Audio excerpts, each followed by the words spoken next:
Garth Hill College in Berkshire. A seemingly ordinary school day. But as the children play unsuspectingly, a deadly invisible killer stalks the school's corridors. And by the time this Year 9 biology lesson is over, more than 2/3 of the pupils will have fallen victim to this unseen menace. Its name? Aviflu. But fear not. Aviflu is a harmless classroom activity dreamt up by Nigel Heslop, commissioning editor of Science Update. I suppose I could be accused of using a gimmick to teach a contemporary science issue, but I think it's really quite important to try and hook the children in and get them really interested fairly quickly, so that you haven't got to use all sorts of other tricks and skills to get them actually on task and doing the job you want them to do. We're going to use a fluorescent dye as the virus. Because most schools don't have a deadly virus to hand, the Aviflu activity centres around simulating transmission of a virus within the classroom using a harmless, invisible dye. What I'm doing is putting just a little dusting of the ultraviolet marking spray. The dye is sprayed onto resources the pupils will use as part of the lesson and is transferred to their hands, mimicking the way a virus can spread. A UV light is then used to reveal who has been infected. To carry out the activity successfully, the following items are required: the UV fluorescent dye, a handheld UV light, Update's Aviflu stickers, printed resources, a specially labelled dye, and a class list.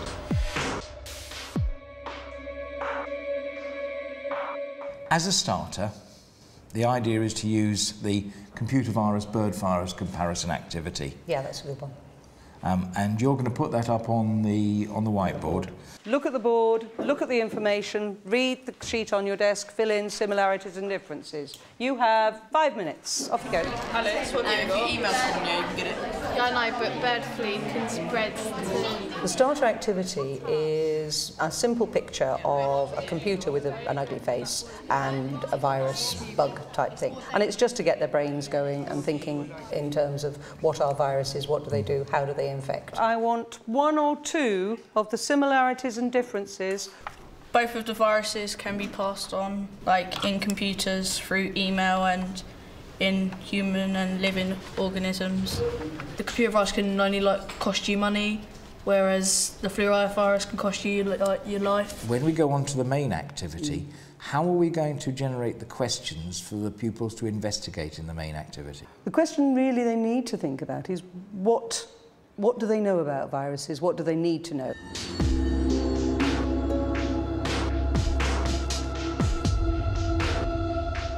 I need you to think about what sort of things could we investigate about viruses. And remember, we were thinking about bird flu last week, so H5N1 is going to be one of the ideas. Anybody? Whether it's deadly or not. Can we get a vaccination that's going to cover all of them rather than we have to get a new one every year? The symptoms of the virus. How do you know if you've got it? So that we've got 5 different questions being answered this morning. We're going to give you some resources, and I want you to produce for me this morning a front page of a newspaper. The aim of the activity is to learn more about avian flu and to use the resources to produce posters. It's a good idea to generate the questions on which the pupils will focus and ask the different groups to look at different questions. Not only are the pupils investigating their group's question, they are also generating a piece of work which will be part of a permanent display. I've learned that birds can catch avian flu through the air and also through each other's faeces. Our question was about why some people die and why some people don't die and what sort of people are affected. And the reason is because different people's immune systems are different. People are better, more elderly people die because their immune systems are not as good. I could catch it by eating chicken that's not cooked properly, also inhale it in the air as well. But whilst the class are getting to grips with avian flu, they are also unwittingly exposing themselves to the invisible dye. But I would like a few people just to come up to the front and tell us what they've found out. Our question was whether the virus was deadly or not, and we did a poster on all about it, and we found out that It can be deadly if your immune system doesn't act fast to it, but then if it does, then your body will immune you from it. Okay, our question was how bird flu can be passed on, and we found out that it can be passed on through wild animals, especially birds, undercooked meats and dairy products, and contact with infected birds or people. Our question was who it will affect and why some people will die. We learnt that the most likely people to die at the moment is the people who work with chickens and birds who are affected by it. But as it spreads, most people can get affected. Once they have finished their presentations, it's time for Diane to spring the trap. Whilst you've been working this morning, we've been sneaky and we've been playing a game on you. I'm the World Health Manager for this area, and I actually have my team of spies in your midst here alongside me, Shani, Sophie and Lauren. And what we know and what we've known for some time is that Mrs. Wilson is in fact a carrier of avi flu. Have I still got it? You certainly have. You certainly are still a carrier, Mrs. Wilson. First of all, we need to label up infected people that we find. We do need to see whether she's actually going to live or die. And my assistant here is going to roll the dice to see whether she in fact lives or dies. Right then, off you go. Oops. Oh. Mrs. Wilson is a victim of the virus. It's theatre. It's a role play. Make sure that there is a degree of theatre about the way you're carrying out the activity. Stay in role, make it exciting. Having established that a person's infected, their fate is decided with a roll of the die. There is a 1 in 3 chance of survival. We will find how many of you have been infected by the virus, and we'll also find how many of you have lived or died. We were the assistants, so we were in on what was going on before everyone else, so we knew what was going on. And it was quite funny to see everyone handling the sheets and just going, oh, they're really sticky, but not knowing what was actually on them. So when we started the game, everyone was like, oh, that's what it was for and stuff. So it was really good.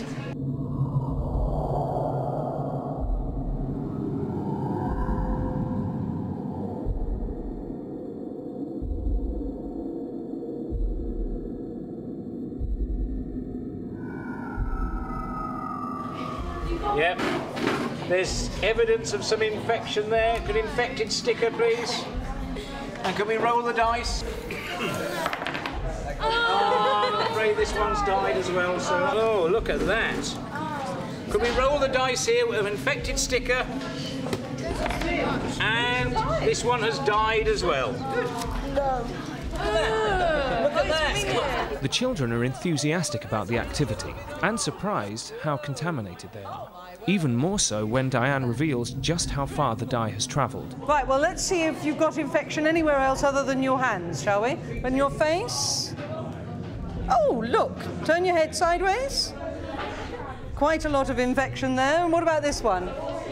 Oh, yes. I think the really clever thing about AviFlu game is that it teaches them how a real virus would spread, and they understand that everything they touch and their face really is part of the transfer system. How many weren't infected, how many survived, and how many died? Only one wasn't infected.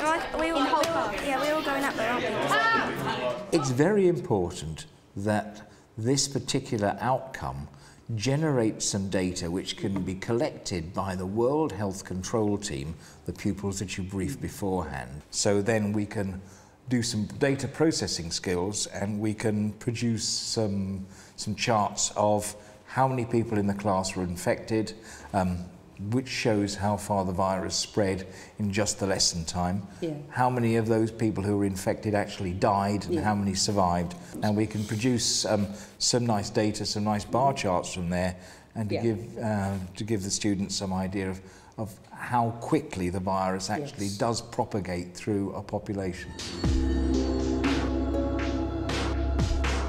The team from World Health Control is now in a position to present their report to tell you how badly this particular class has been affected by Aviflu in the last hour.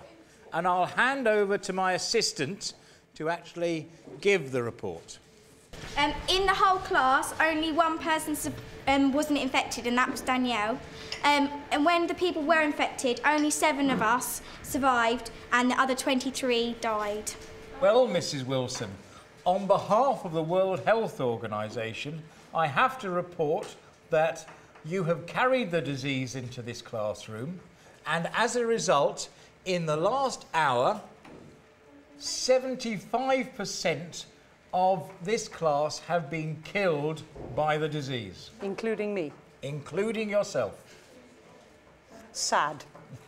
My favourite bit was doing the game because it was really interesting to find out how you can get the virus and how many people could survive and how many people died from it. I enjoyed the part with where we caught bird flu through the dye and the ultraviolet lights. That was fun. That was quite fun. It was getting everybody involved in seeing how people can be affected and how many people will survive or be immune to it. I was a victim. I died, unfortunately.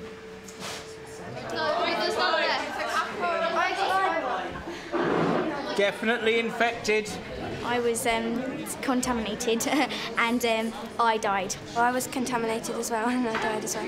Yeah, and there was only one person that wasn't infected in the whole class. And that's fairly clear, isn't it? Fairly clear, infected. I mainly enjoyed, well, the game. Unfortunately, I was a victim of dying, so... But yeah, it was fun. She's died. Right, this one. I'd like to try it again with a different class. Really, it is quite easy to set it up, and it's easy to do it again with another group, and the rewards really are amazing. The activity seen here is based on one lesson, but Aviflu can be extended to last a week and spread throughout the whole school, although the wider activity can only be carried out every few years. The bird flu activity can be broadened out throughout the whole school, and a couple of years ago we did infect the whole school with the SARS virus. Really, we did quite well. We had most of the school infected and we killed off 25% of the population. It's important that the children know that Aviflu is not a real virus and the activity is a simulation. Make sure the game actually replicates real science. It's a piece of theatre, and it's important to use the element of surprise. Laminating the resources prevents the dye sinking in and enhances transmission of Aviflu. If you generate data, this can then be used in the follow-up lesson to reinforce the learning. It's worth enrolling a lab technician or teaching assistant as the health official to enhance the game. As with all lab activities, it's important that the pupils wash their hands at the end. That way, the one thing they won't take with them when they leave the classroom is Aviflu.